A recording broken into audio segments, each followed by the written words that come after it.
Help support the show by joining the Patreon or becoming a YouTube member. Also, hit that like button and subscribe if you want more Browns-focused content.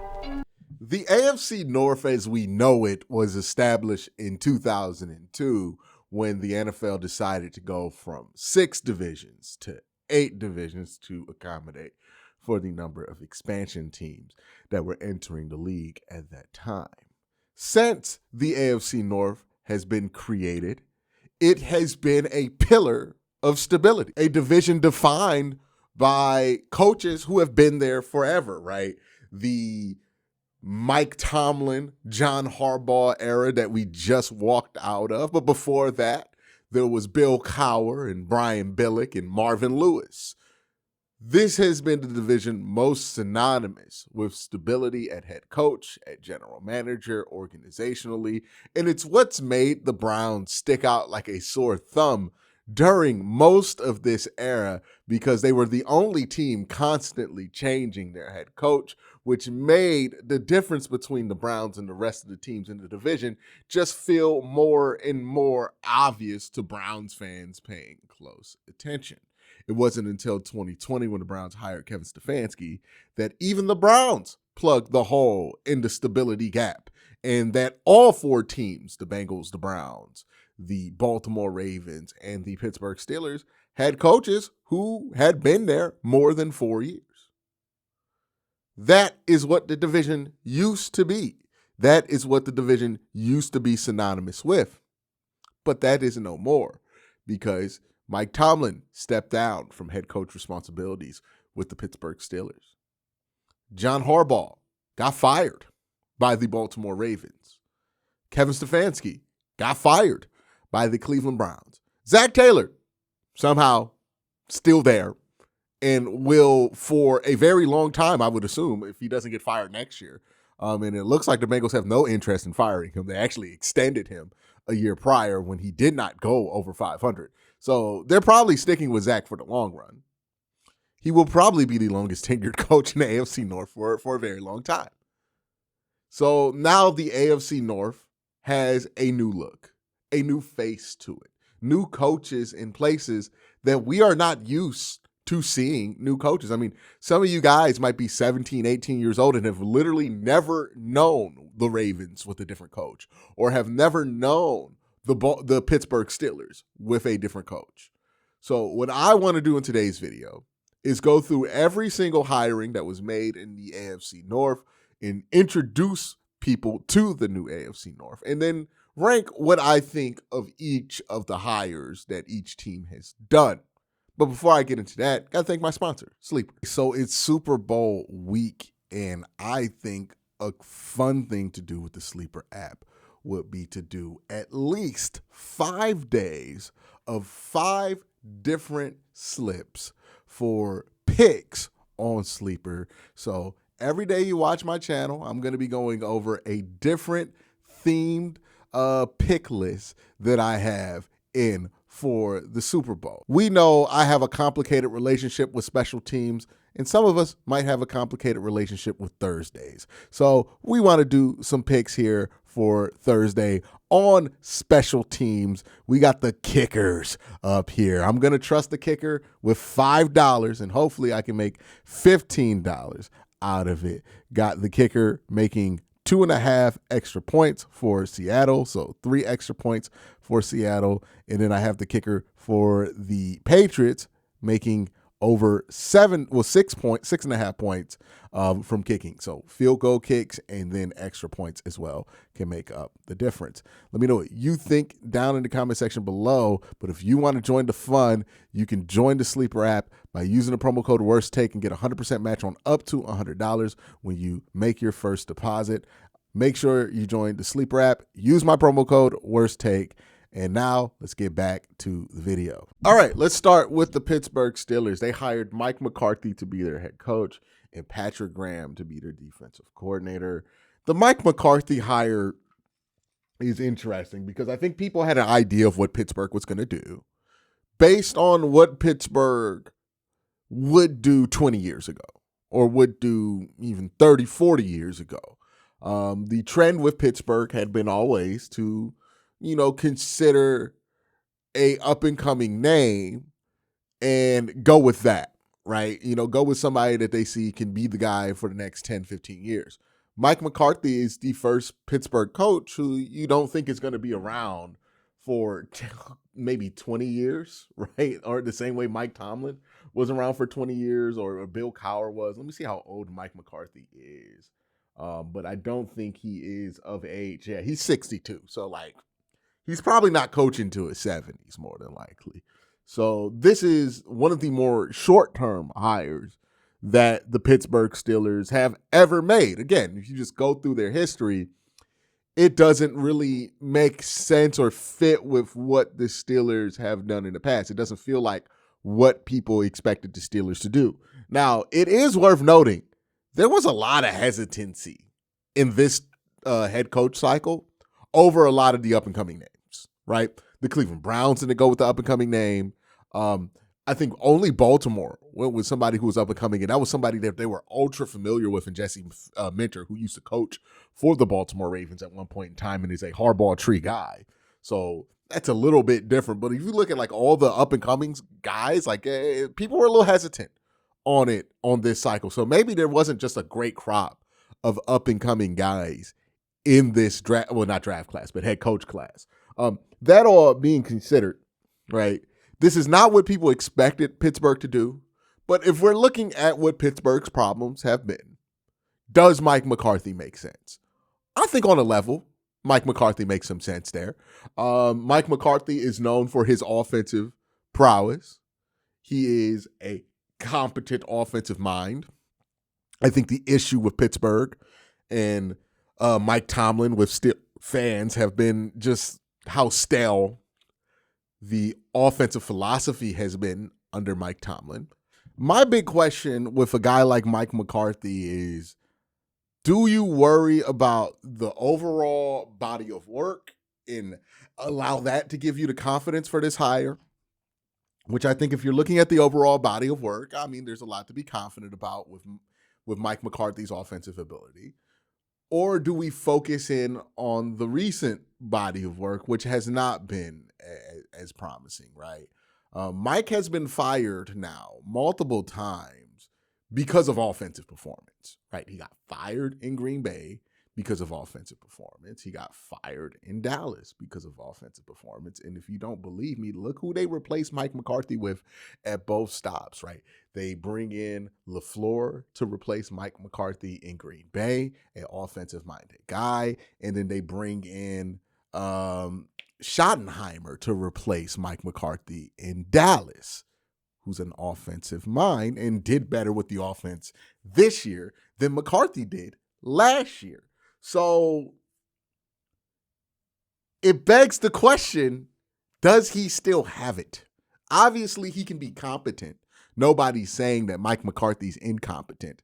But if your concerns with Tomlin were the game's passed him by, his philosophy on winning is outdated, has Mike McCarthy really proven that he's much different in that aspect? Has his offensive philosophy and his style not proven to be dated at multiple stops throughout his NFL career? I mean, this is a guy who got the job after working with Alex Smith in 2005, right? This is a guy who's been in the league for a very long time, who has a lot of tape on what he does.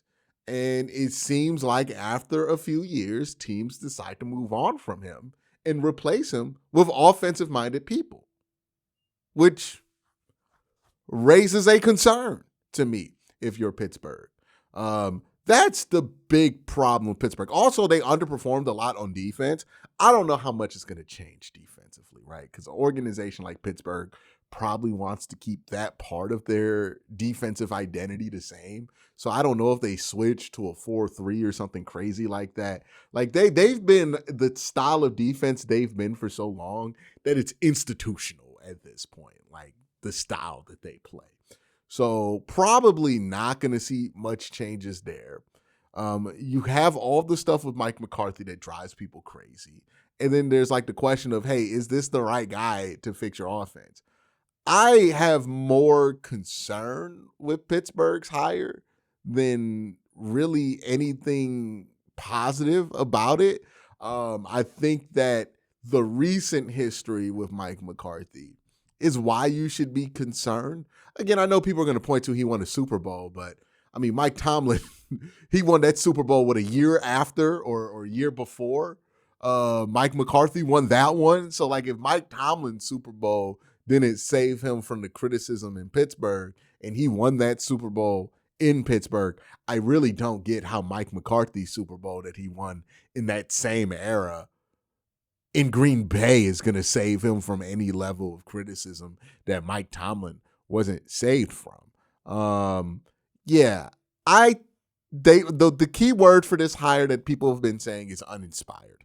And I think it's uninspiring for different reasons than like other hires have been called uninspiring. The Mike McCarthy hire feels uninspiring because his recent history doesn't really demonstrate that he solves the problem. It's just if you're looking at the overall body of work and stuff that he did like 10 years ago, you can convince yourself that that can fix the problem. But the recent history of Mike McCarthy has not been great. You're not the first team to give him a second chance. You're now the third team. And like Pittsburgh getting thirds on a coach, that don't feel right? Like somebody coaching 3 different places before they get to Pittsburgh, it doesn't feel right, but it's kind of what Pittsburgh is now. Again, I talked about this in my video when Pittsburgh hired Mike McCarthy. Is it a terrible hire? No, it's a safe hire. It is as close to a safe hire as it can go. Mike McCarthy is going to be competent. He's going to have a competent offense. I don't know if he's going to fix the offense, but he'll be competent. I'm sure the defense will be fine. But ultimately, do I think this would put Pittsburgh in any different position than they were? Do I think this improves the team? I think it kind of just secures that they could be the same thing they were last year, in the year before. And that's kind of where Pittsburgh is.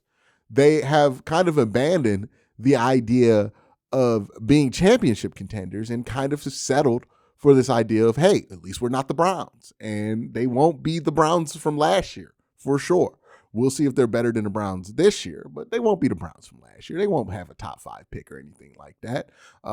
But they also probably won't get to the second round of the playoffs too. And I think that's a harder pill to swallow for Steelers fans than I think people realize. Let's look at the Baltimore Ravens. The Baltimore Ravens are pretty much set. They got Jesse Minter as their head coach, Declan Doyle as their offensive coordinator, and Anthony Weaver as their defensive coordinator. So they dug deep into the Baltimore bag here.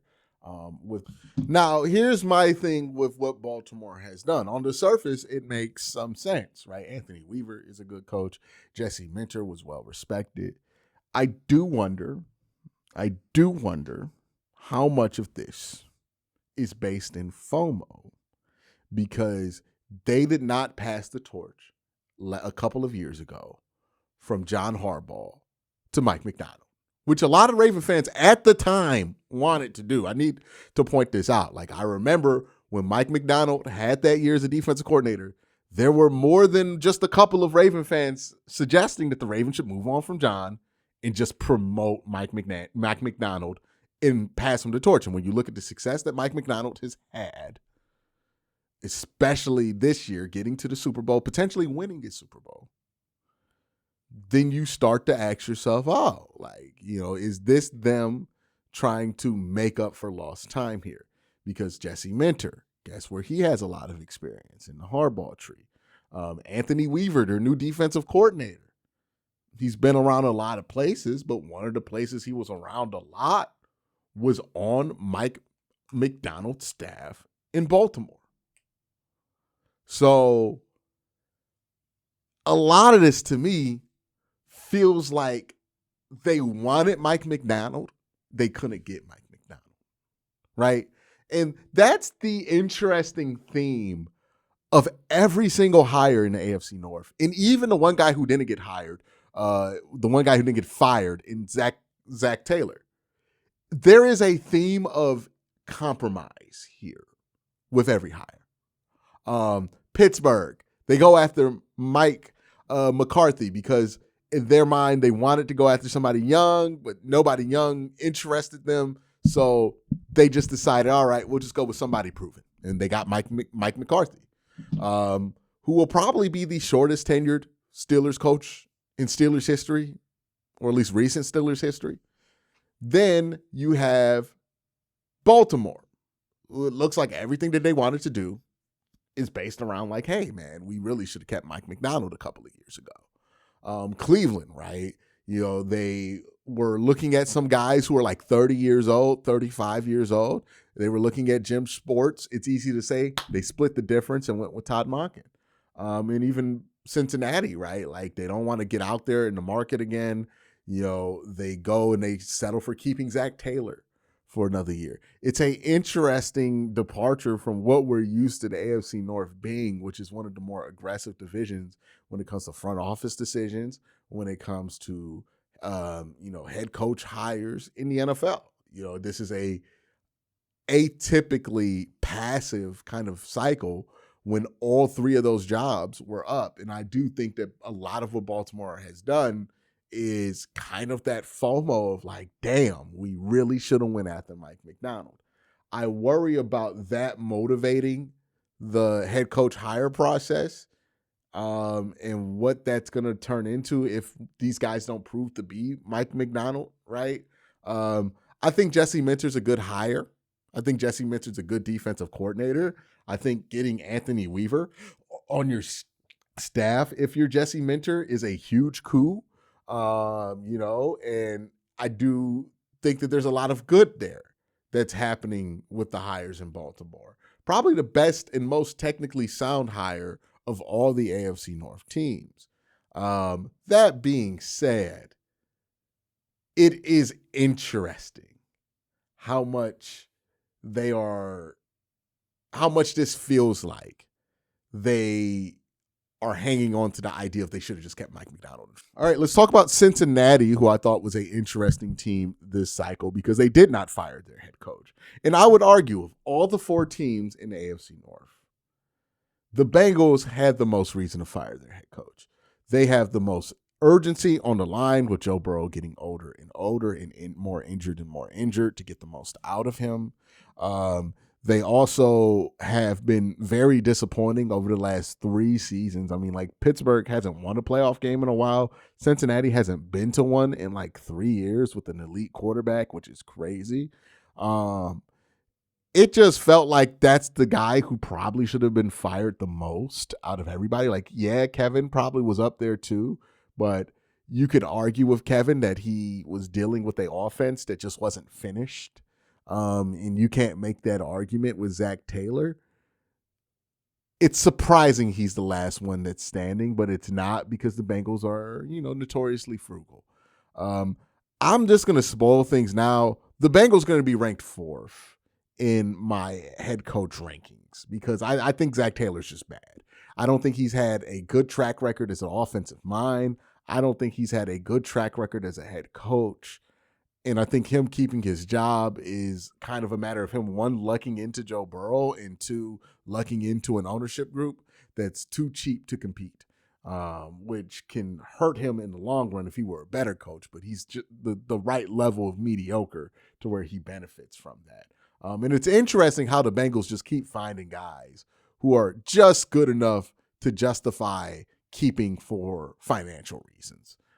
It is fascinating how the Bengals have run into that for 2 times in a row. That all being said, what they're going to do on the defensive side of the ball, it's very clear that Zach Taylor said that they're going to do no changes, so not really much to talk about. And then we have Cleveland. Now, I've talked a ton about Cleveland. I think that Todd Monken is a pretty solid hire. My worry is what the process was to bring in Todd Monken, because this is not who people anticipated the Browns hiring. But the Pittsburgh Steelers hired somebody nobody anticipated them hiring. And we're not screaming that that's an ownership-led process there, even though I think there's more signs of Pittsburgh hiring Mike McCarthy being ownership-led than what we know right now in Cleveland about Todd Monken. So if we look at the fundamentals of the hire, the Browns need somebody who could fix the offensive and run game and pass game. Todd Monken's recent history demonstrates that he can do that. He's not the most exciting hire because it's not a name that comes with a ton of hype, but I think it's a very practical, very sound hire. So where do I rank these 4 coaches now in the new AFC North? I will probably I'm going to put the Jesse Minter hire as number 1, because even though I have my concerns that it feels like a play at wishing they kept Mike McDonald, I still think Jesse Minter's a good prospect to be a head coach. And I think the staff around him is pretty good. So, yes, I get it, but still going to put them at 1 here. I'm actually going to put Cleveland here at 2. Very slight edge over Pittsburgh, who I'm going to have at 3. The reason I have a slight edge over Pittsburgh, I think, is very simple to me. I'm more of a what have you done for me lately guy. The recent history for Mike McDaniel, Mike McCarthy fixing a offense is not there. The recent history for Todd Monken fixing an offense is there. Todd Monken has had better offenses the last 3 years than Mike McCarthy has. Mike McCarthy has gotten fired at 2 separate stops now because of his offense and replaced by offensive guys who are much more successful than him after they took the job. I think that kind of screams to him having issues on that side of the ball. His reputation might be more exciting to some people because he won that Super Bowl about 15 years ago. But I think the recent history just is not there. And I think that's why I would personally, like, if we're talking about the 2026 of it all, I think Todd could make more sense than Mike, but it's a very slight edge. And then at 4, I have the Bengals. So that's how I'm going to rank these head coach hires. Let me know how you would rank them in the comment section down below. You guys have a great day. Have a better night. Peace.